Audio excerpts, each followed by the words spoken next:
आता आपण बघतोय उच्च न्यायालय. जसं आपण बघितलं की 1773 सर्वोच्च न्यायालयाची स्थापना कलकत्त्याला केली होती. त्याचप्रमाणे काय केलं होतं 1862 म्हणजे 1861च्या कायद्यानुसार 3 उच्च न्यायालयाची स्थापना केली होती. कलकत्ता, बॉम्बे आणि मद्रास उच्च न्यायालयाची स्थापना केली होती. ठीक आहे. तर तो जो कायदा आहे भारतीय उच्च न्यायालयांचा कायदा 1861 अन्वये 1862 कलकत्ता, बॉम्बे, मद्रास अशा 3 ठिकाणी उच्च न्यायालयाची स्थापना केली होती. चौथं जे उच्च न्यायालय होतं ते अलाहाबाद उच्च न्यायालय होतं. ठीक आहे. 1950 अस्तित्वात असलेली प्रांतिक उच्च न्यायालय त्या संबंधित राज्याची उच्च न्यायालय बनली. आता जे बी प्रांतात म्हणजे प्रांत होतं ते कायमध्ये कन्वर्ट झालं, राज्यामध्ये कन्वर्ट झालं. मग ऑब्व्हियसली ती प्रांतांची राज्य उच्च न्यायालयामध्ये कन्वर्ट झाली. आता उच्च न्यायालयांची स्थापना, प्रादेशिक अधिकार क्षेत्र व संख्या हे सगळं बघणार आहे. त्यापूर्वी उच्च न्यायालय घटनेचा भाग 6 मधील कलम 214 ते 231 दरम्यान दिलेले आहे. आता तो काय होता 1 2 का 4 4 2 का 7 1 2 का 4 4 2 का 7. आता याचं काय असतं 2 का 4 214 214 231 214 231 म्हणजे 1 2 का 4 1 2 का 4 ते 2 आणि 4 मध्ये एक घेतलं त्यांनी म्हणजे 214 214 231. ठीक आहे. आता कलम 214 अन्वये प्रत्येक राज्यासाठी एक उच्च न्यायालय असेल अशी तरतूद केलेली आहे. पण 7व्या घटनादुरुस्ती 1956 काय सांगितलं की संसदेला 7वी घटनादुरुस्ती कोणासाठी पण आली होती, कोणासाठी आली होती 7वी घटनादुरुस्ती कोणासाठी आली होती, राज्यपालासाठी, की राज्यपाल एका ठिकाणी असं तो अनेक ठिकाणी पण काय असू शकतो तो हे बघू शकतो अधिकार क्षेत्र 2 किंवा राज्याचे तो बघू शकतो. बरोबर. कलम म्हणजे 7वी घटनादुरुस्तीनुसार उच्च न्यायालय असं दिलं की संसदेला 2 किंवा अधिक राज्यांसाठी किंवा 2 किंवा अधिक राज्ये व किंवा अधिक केंद्रशासित प्रदेशांसाठी एक सामायिक न्यायालय, एक सामायिक उच्च न्यायालय स्थापन करण्याचा अधिकार आहे. म्हणजे 2 घटक राज्यासाठी एक उच्च न्यायालय, 2 घटक राज्य, एक घटक राज्य किंवा एक केंद्रशासित प्रदेशासाठी एक उच्च न्यायालय असं त्याची तरतूद 7व्या घटनादुरुस्तीमध्ये केली होती. 7व्या घटनादुरुस्ती 1956 हे बी दिलं होतं की राज्यपाल जो असेल तो एका घटक राज्यासाठी असेल किंवा 2 घटक राज्यासाठी पण असेल. त्याची विभागणी पगारानुसार वेगवेगळी देशात केली जाते. तो कोण करतो, राष्ट्रपती करतो, ती वेगळे. ठीक आहे. 7वी घटनादुरुस्तीनुसार असं दिलं होतं. 214 नुसार काय सांगितलं होतं त्यांनी की प्रत्येक राज्यासाठी एक उच्च न्यायालय असेल. ठीक आहे. त्याच्यानंतर उच्च न्यायालयाचे प्रादेशिक अधिकार क्षेत्र संबंधित राज्याच्या राज्यक्षेत्राच्या समव्यापी असते. म्हणजे जेवढं बी राज्याचं राज्यक्षेत्र असतं तेवढं त्याचं काय असतं अधिकार क्षेत्र. सध्या देशात 29 सध्या देशात किती राज्य आहे, 28 राज्य आहे आणि 9 केंद्रशासित प्रदेश आहे. किती 9 केंद्रशासित प्रदेश आहे. त्याच्यामध्ये जवळजवळ 25 उच्च न्यायालय आहे. 25 आता 26-27 असायला पाहिजे. आता याचा डेटा घ्यावा लागणार आहे. ठीक आहे. आता या 25 उच्च न्यायालयापैकी यांच्या आकडेवारीनुसार ठीक आहे 25 उच्च न्यायालयापैकी 3 सामायिक उच्च न्यायालय, 3 कोणते, बॉम्बे, गुवाहाटी, पंजाब व हरियाणा उच्च न्यायालय. आणि त्यातलं दिल्ली जे आहे, दिल्ली जे उच्च न्यायालय ते एकमेव असं उच्च न्यायालय ते केंद्रशासित प्रदेश आहे. ठीक आहे. उच्च न्यायालय असलेलं केंद्रशासित प्रदेश म्हणजे दिल्ली उच्च न्यायालय. ठीक आहे. जम्मू काश्मीर राज्याचे केंद्रशासित प्रदेशात रूपांतर झाल्यावर यांचं जे रूपांतर झालं त्या राज्याचे उच्च न्यायालय केंद्रशासित प्रदेशाचे उच्च न्यायालय म्हणून कार्य करेल. म्हणजे जे आता हे पहिले राज्य होते आता काय झाले केंद्रशासित प्रदेश. मग ते राज्याचे जे उच्च न्यायालय होतं ते आता केंद्रशासित प्रदेशाचे उच्च न्यायालय झालं असं. आणि युनियन टेरिटरीमध्ये असलेलं दिल्ली हे एकच हायकोर्ट आहे. आणि 3 असे हायकोर्ट आहे ते सामायिक आहे. कोणतं, बॉम्बे, गुवाहाटी, पंजाब व हरियाणावाला. ठीक आहे. त्याच्यानंतर उर्वरित केंद्रशासित प्रदेश व उच्च न्यायालयाच्या अधिकार क्षेत्रात येतात. म्हणजे आता बॉम्बे, मुंबई उच्च न्यायालयामध्ये कोण कोण येतं, दादरा नगर हवेली, दीव व दमण. कलकत्तामध्ये कोण येतं, अंदमान व निकोबार बेटं. अर्नाकुलम कुठं येतं, केरळमध्ये येतं, ते लक्षद्वीपमध्ये येतं. मद्रास, पाँडिचेरीचे पण बघतं. चंदीगडमध्ये कोणतं येतं, पंजाब व हरियाणाचं येतं. ठीक आहे. आता काही अशी उच्च न्यायालय ती त्यांच्या राजधानीत नाही आहे. जसं महाराष्ट्राचं कुठे मुंबईला आहे तसं उत्तर प्रदेशचं अलाहाबादला आहे. आता उत्तर प्रदेशचं लखनौला असायला पाहिजे, ते कुठे आहे, अलाहाबादला. मध्य प्रदेशचं भोपाळला असायला पाहिजे, ते कुठे जबलपूरला. ओडिसाचं भुवनेश्वरला असायला पाहिजे, ते कुठे कटक. त्याच्यानंतर राजस्थानचं जयपूरला असायला पाहिजे, राजस्थानचं उच्च न्यायालय कुठे जोधपूरला. छत्तीसगडचं रायपूरला असायला पाहिजे, ते कुठे बिलासपूरला. केरळचं तिरुवनंतपुरमला पाहिजे होतं, तर ते कुठे आहे एर्नाकुलमला.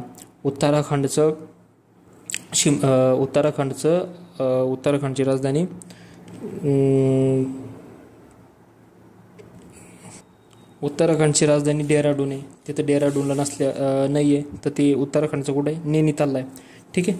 नवीन उच्च न्यायालय 2013मध्ये 3 नवीन उच्च न्यायालय स्थापन केली होती. कोणती होती? मणिपूर, मेघालय, त्रिपुरा. 25 उच्च न्यायालय जे होतं 1 जानेवारी 2019 पासून आंध्र प्रदेशासाठी नवीन उच्च न्यायालय स्थापन करण्यात आलं होतं. त्याचं कार्यस्थापन अमरावतीला होतं. ठीक आहे. असं होतं उच्च न्यायालय. ठीक आहे. त्याच्यानंतर हैदराबाद येथील उच्च न्यायालय ते आंध्र प्रदेश आणि तेलंगणासाठी जॉईंटली सध्या काय करेल, वर्क करेल.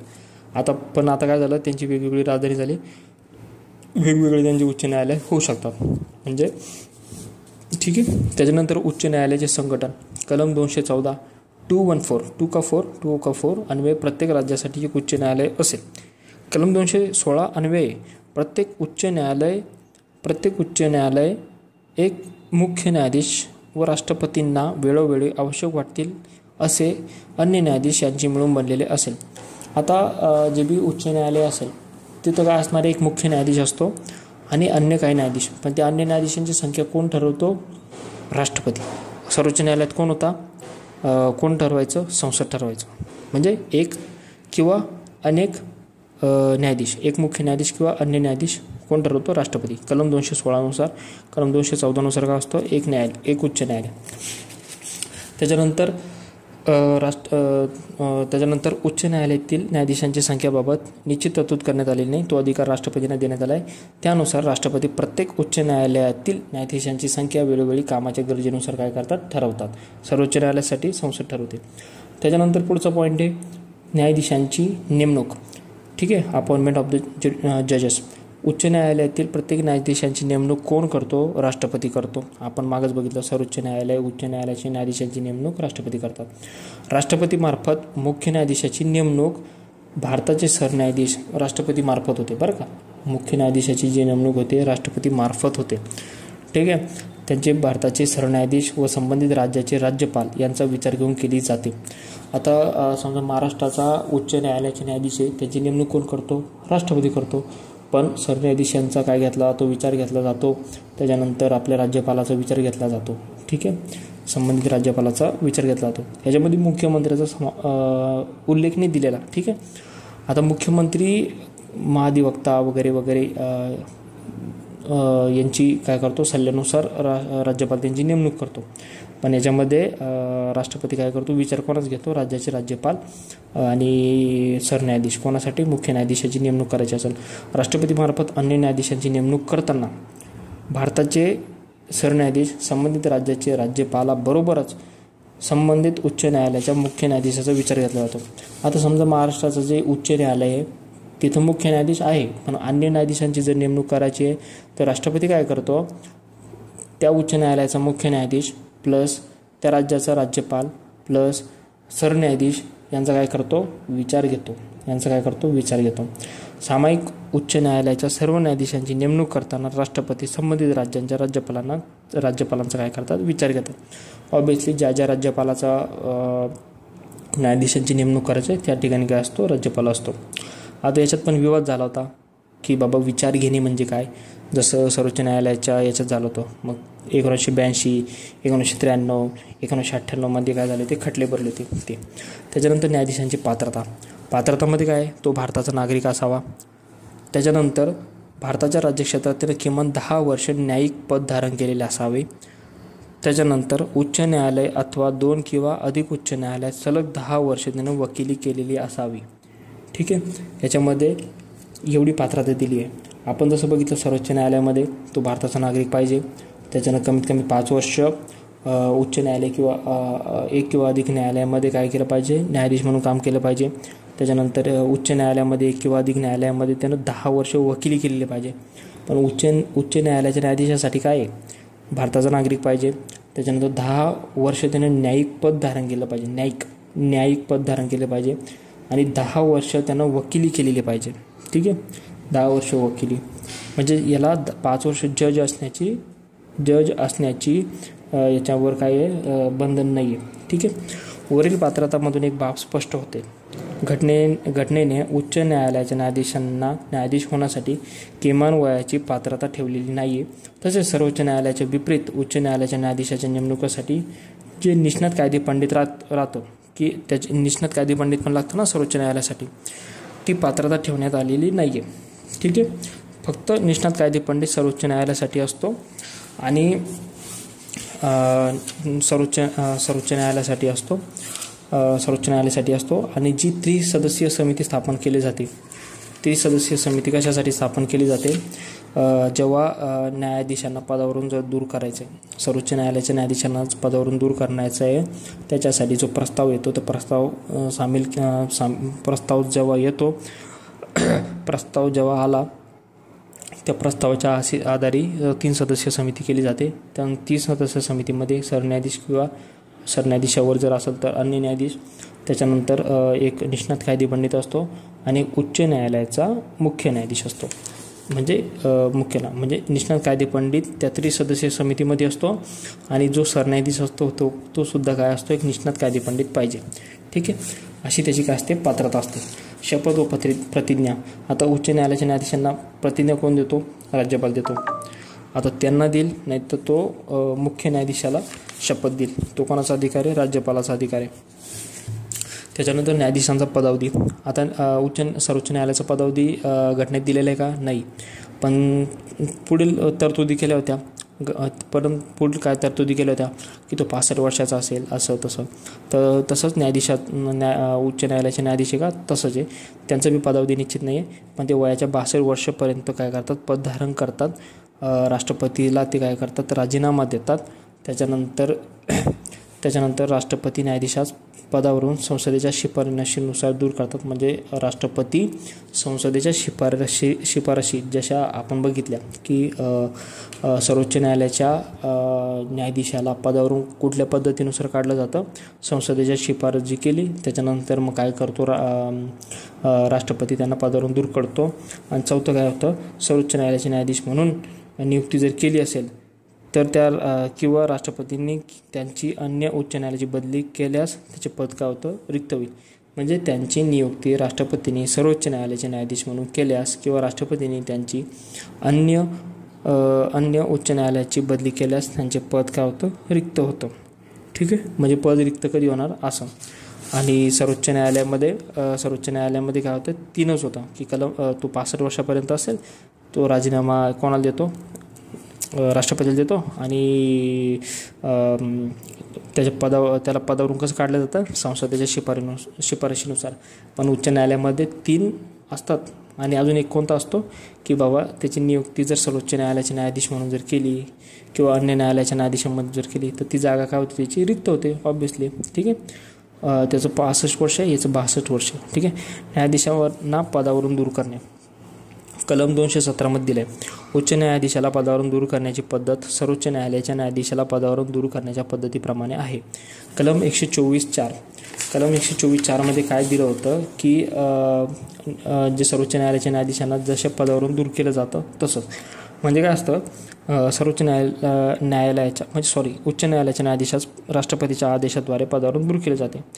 पण काय केलं जातं ना, त्याला एक समावेशन, एक ॲड्रेस दिला जातो, एक प्रस्ताव दिला जातो, एक शिफारस दिली जाते, तरच राष्ट्रपती त्यांना काय करतो, पदावरून दूर काढतो. आता याच्यामध्ये काय असतं ना, ती पद्धत कोणती आहे? आता ती पद्धत अशी आहे की संसदेत त्यांना एक समावेदन प्रत्येक सभागृहाच्या विशेष बहुमताने ते पारित होणे गरजेचं असतं. 2/3 बहुमताने ते संमत होणे गरजेचं असतं.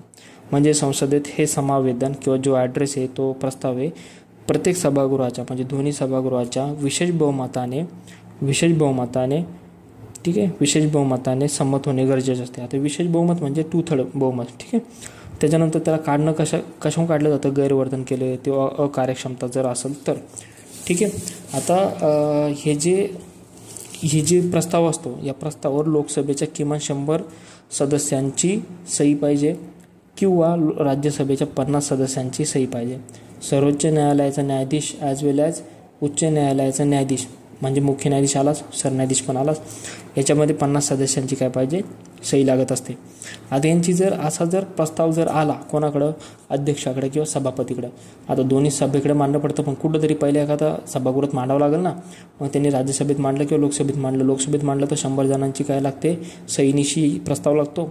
राज्यसभेत जर मांडलं तर तो 50 सदस्यांच्या सहीनिशी काय पाहिजे, तो 50 सदस्यांच्या सहीनिशी तो प्रस्ताव केला पाहिजे. आणि तो प्रस्ताव कोणाला दिला जातो, सभापतीला दिला जातो.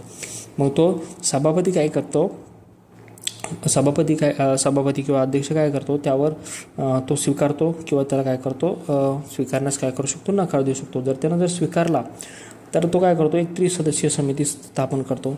त्या समितीमध्ये कोण असतो, एक सर्वोच्च न्यायालयाचा सरन्यायाधीश किंवा सर्वोच्च न्यायालयाचा एखादा न्यायाधीश म्हणजे ठीक आहे.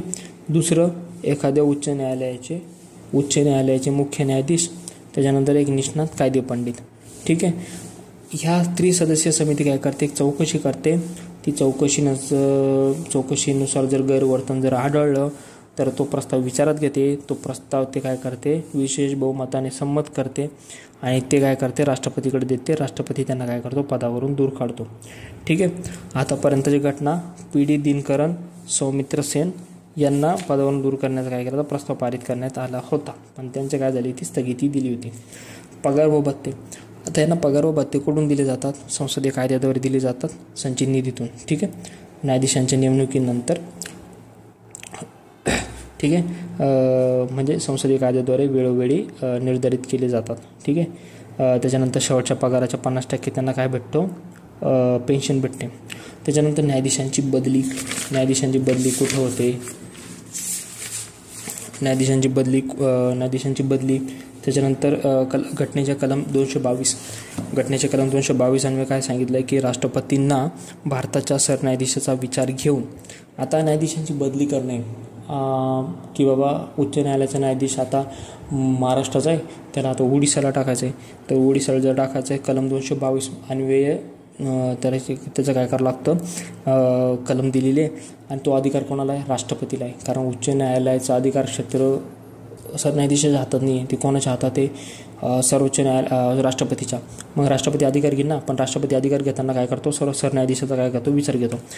एखाद्या न्यायाधीशाची एका उच्च न्यायालयातून दुसऱ्या उच्च न्यायालयात जर बदली करता येते, त्या न्यायाधीशास त्याच्या पगाराव्यतिरिक्त संसदीय कायद्याद्वारे निर्धारित केल्याप्रमाणे पूरक भत्ता दिला जातो. ठीक आहे. 1977 सर्वोच्च न्यायालयाने निकाल दिला की न्यायाधीशाची बदली केवळ अपवादात्मक उपाय म्हणून केवळ जनहितार्थ असावी, ती शिक्षा असू नये. आता असं असू शकतं की बाबा मुंबईचा न्यायाधीशानं जर समजा जास्तच अरेरावी केली आणि मग त्याला राष्ट्रपतीनं इकडून हाकलून तिकडं जर दिलं, तसं शिक्षा नसावी. That can not be considered, it should be considered as the अपवादात्मक किंवा जनहितार्थ. ठीक आहे. त्याच्यानंतर जसं आपण सर्वोच्च न्यायालयाच्या याच्यामध्ये बघितलं की एक कार्यार्थ किंवा हंगामी काय असतो, सरन्यायाधीश असतो, तसं कार्यार्थ हंगामी मुख्य न्यायाधीशाची नेमणूक असते. आता हे कसे असतात, तात्पुरते स्वरूपाचे असतात, कारण सरन्यायाधीश कधी ना कधी वापस येणार आहे, त्या गोष्टीमुळे तो काय असणार आहे, तोपर्यंत जो नवीन येईपर्यंत तोपर्यंत तो काय करणार आहे, कार्यार्थ हंगामी मुख्य न्यायाधीशांची नेमणूक करतात. आता मुख्य न्यायाधीश उच्च न्यायालयाचा मेन हेडच नाही आहे, तर मग तिथं कोण येतो, तिथं रोल कोणाचा येतो, राष्ट्रपतीचा. ठीक आहे. म्हणून कलम 223 अन्वये कार्यार्थ हंगामी मुख्य न्यायाधीशाची नेमणूक केली जाते. जेव्हा मुख्य न्यायाधीशाचे पद रिक्त असेल, कोणत्याही तात्पुरत्या कारणामुळे तो अनुपस्थित असेल, कर्तव्याचे पालन करण्यास जर असमर्थ असतील, तेव्हा राष्ट्रपती उच्च न्यायालयातील अन्य न्यायाधीशांपैकी एकाची न्यायाधीशाची नेमणूक कार्यार्थ व हंगामी न्यायाधीश म्हणून करतात. ठीक आहे. हा अधिकार कोणाला आहे, राष्ट्रपतीला. आणि तो कधी करतो, जेव्हा एखाद्याचे पद रिक्त असेल, अनुपस्थित असेल, पालन करण्यास असमर्थ असेल, कलम 223 नुसार. कलम 224 काय दिलेलं आहे, अतिरिक्त व हंगामी न्यायाधीश. आता तिथं काय होता, ॲडहॉक न्यायाधीश होता. ॲडहॉक म्हणजे तदर्थ न्यायाधीश म्हणजे बैठकला जर एखादा सत्र घ्यायची किंवा बैठक घ्यायची, तिथं जर समजा न्यायाधीश कमी पडले तर उच्च न्यायालयाच्या न्यायाधीशांना तिथं उचलतात आणि तिथं ठेवतात. म्हणजे बैठकीपुरतं, म्हणजे कंप्लिशन ऑफ गणपूर्तीची कंप्लिशन. त्याच्यानंतर इथं काय अतिरिक्त व हंगामी न्यायाधीश. आता याच्यामध्ये कलम 224मध्ये काय दिलं आहे, अतिरिक्त व हंगामी न्यायाधीशांची नेमणुकांची तरतूद. एक आहे अतिरिक्त न्यायाधीश म्हणजे ॲडिशनल जज, आणि दुसरं आहे हंगामी जज म्हणजे ॲक्टिंग जज. वेगवेगळे बरं का. त्याच्यानंतर राष्ट्रपती काय करतो, ज्या व्यक्तीला पात्रता आहे, जो व्यक्ती उच्च न्यायालयात असलेला जो पात्र आहे त्याची अतिरिक्त न्यायाधीश म्हणून काय करतात, पुढील परिस्थितीमध्ये नेमणूक करतात. जर उच्च न्यायालयाच्या कामकाजात तात्पुरती वाढ जर झाली, तिथले काम थकीत असल्यास न्यायाधीशांची 2 वर्षापर्यंतच्या काळासाठी किंवा मात्र 62 वर्षापर्यंत पूर्ण होईपर्यंत केली जाते. आता अतिरिक्त व हंगामी न्यायाधीश. आता काय होतं ना की एखाद्या न्यायालयात, आता पहिलं काय बघितलं, कार्यार्थ हंगामी मुख्य न्यायाधीश. ज्यावेळेस मुख्य न्यायाधीश गैरहजर आहे तेव्हा असलेला न्यायाधीशाची नेमणूक कलम 223नुसार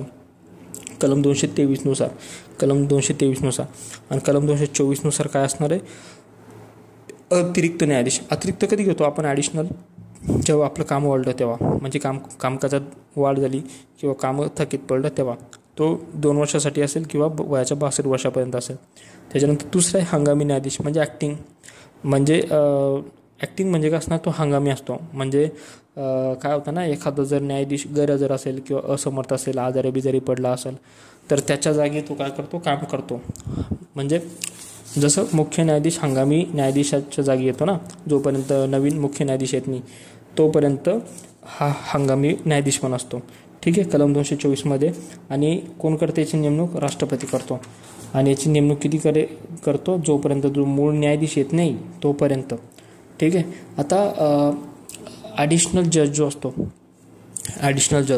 जज म्हणजे अतिरिक्त न्यायाधीश, तो 2 वर्षासाठी असतो, 62 वर्षापर्यंत.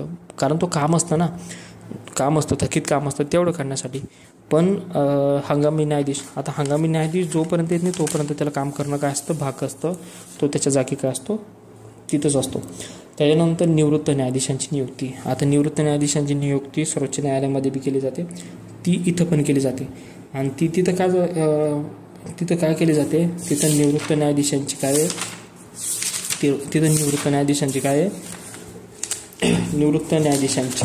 उपस्थिती. तिची निवृत्त न्यायाधीशांची तिथं उपस्थिती आहे, म्हणजे प्रेझेन्स, त्याचा अटेंडन्स आहे. आणि हिचे निवृत्त न्यायाधीशांची नियुक्ती कलम 224नुसार. ठीक आहे, न्यायालयाच्या बैठकींमध्ये निवृत्त न्यायाधीशांची केली जाते, नेमणूक केली जाते. कोणत्याही वेळी उच्च न्यायालयाचे मुख्य न्यायाधीश. आता तिथं कोण असतो, सरन्यायाधीश, पण त्याला राष्ट्रपतीची घ्यावं लागते, संमती घ्यावं लागते. म्हणजे राष्ट्रपतीची पूर्वसंमती, याला बी तिथंच घ्यावं लागते. निवृत्त न्यायाधीशाची घ्यावं लागते, त्याला त्या निवृत्त न्यायाधीशाची विनंती करावं लागते, त्याची पूर्वसंमती घ्यावं लागते. त्यालाही तिकडं तशी विनंती करावं लागते, त्याची पूर्वसंमती घ्यावं लागते. तरच तो निवृत्त न्यायाधीशांची नेमणूक करतात. ठीक आहे, त्यांची नियुक्ती करतात. तसेच अशा व्यक्तीस उच्च न्यायालयाच्या न्यायाधीशाचे सर्व अधिकार होतात, प्राप्त होतात. मात्र अशी व्यक्ती न्यायालयाची असल्याचे मानले जात नाही, कारण ती रिटायर्ड आहे ना, ती मानले जात नाही. त्याच्यानंतर उच्च न्यायालयाचे स्वातंत्र्य. जसं सर्वोच्च न्यायालयाचे स्वातंत्र्य आहे तसंच उच्च न्यायालयाचे स्वातंत्र्य आहे.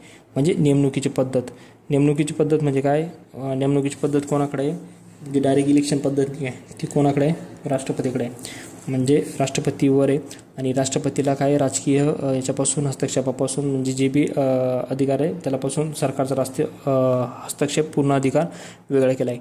कारण याच्यामध्ये त्यांना विचार घ्यावा लागतो, सरन्यायाधीशाचा. याच्यामध्ये घ्यावा लागतो, त्यांना विचार घ्यावा लागतो, सरन्यायाधीशाचा, अन्य न्यायाधीशांचा आणि तिथल्या राज्यपालाचा.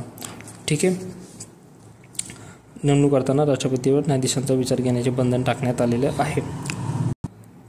आता याच्यामध्ये नोट करण्यासारखं आहे की जेव्हा आपण नेमणूक करतो उच्च न्यायाधीशांचे जे मुख्य न्यायाधीश असतात, राष्ट्रपती जेव्हा मुख्य न्यायाधीशाची नेमणूक करतात तेव्हा त्यांना सल्ला घ्यावा लागतो, कोणाचा, सरन्यायाधीशांचा आणि त्या राज्याच्या राज्यपालाचा.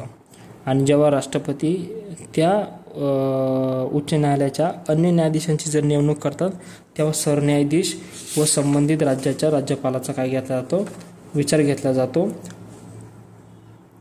परत प्लस उच्च न्यायालयांच्या मुख्य न्यायाधीशाचाही विचार घेतला जातो. ठीक आहे, म्हणजे जे अन्य न्यायाधीश जर असेल तर तिथं मुख्य न्यायाधीश पण आला मुख्य न्यायाधीशपणाला, सरन्यायाधीशपणाला आणि राज्यपालाचा विचार केला लागतो. आता मुख्य न्यायाधीशाच्या वेळेस मुख्य न्यायाधीश तर नाही आहे, मग तिथं राज्यपाल येतो आणि सरन्यायाधीश तिथं काय असतो, सरन्यायाधीशाचा काय केला जातो, विचार केला जातो.